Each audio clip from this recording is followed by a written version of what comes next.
ஏய் கையெடுன்னு சொன்னேன். கவிதா கேளுங்க அக்கா. என்னம்மா பண்ற நீ? அது சாமி சிலை. முதல்ல அங்க வை. அப்பா இத நான் வைக்கிறதுக்காக எடுக்கல. இத முதல்ல கொண்டு போய் நம்ம வீட்டுக்கு பின்னாடி இருக்க கிணத்துல தூக்கி வீச போறேன். என்னம்மா பேசுற? என்ன பேசுற? வைமா. என்னக்கா பண்றீங்க? நீ பேசாத காவேரி. எனக்கு தெரியும் உன் வேலையை பாரு. கவிதா சொன்ன கேளு. வேண்டாம்மா, அது சாமி சிலைமா.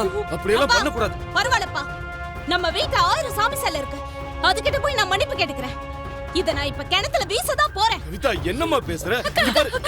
இருமா ப்ளீஸ்க்கா, இந்த சாமி சிலையை மட்டும் ஒண்ணு பண்ணாதீங்க அக்கா. என் புருஷன் உயிருக்காக நான் பண்ற பூஜைக்கா. இந்த சாமி சிலை இல்லாம கையை எடு. பூஜையை நான் பண்ண முடியாதுக்கா. தயவு செஞ்சு சாமி சிலையை எதுவும் பண்ணிடாதீங்க.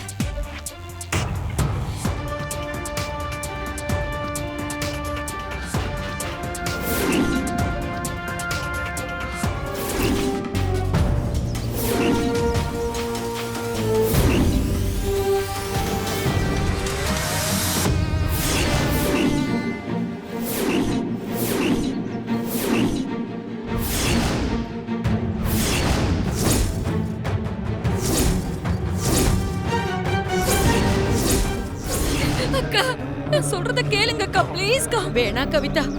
அம்மா வேண்டாம் வேண்டாம்.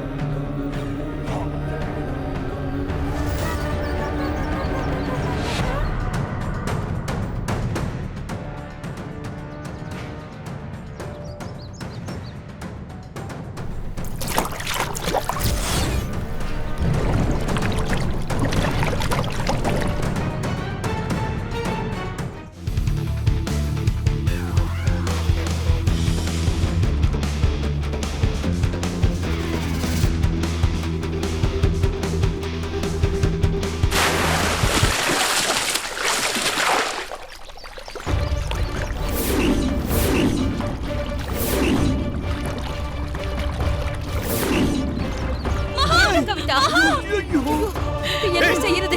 அவ்வளவு தூரம் வேண்டாம் வேண்டாம்னு சொன்னேன்ல, கேட்காம கிணத்துக்குள்ள தூக்கி போட்டேன். அவளும் குதிச்சிட்டா. எனக்கு இவளுக்கு ஏதாவது ஆயிடுச்சுன்னா என்ன பதில் சொல்றது? இவளை சீக்கிரம் காப்பாத்துங்க. எனக்கு நீச்சல் தெரியாது. மகா மகா ஐயோ மகா மகா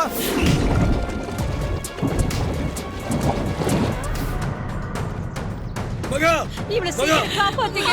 பண்ணிட்டேன். ஐயோ மகா ஐயோ மகா இவளை சீக்கிரம் காப்பாத்துங்க. ஐயோ மகா அம்மா.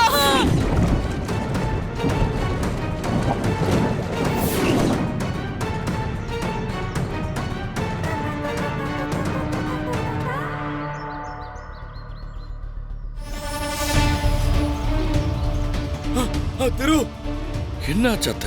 தெரு மகா கிணத்துல குதிச்சிட்டாடா.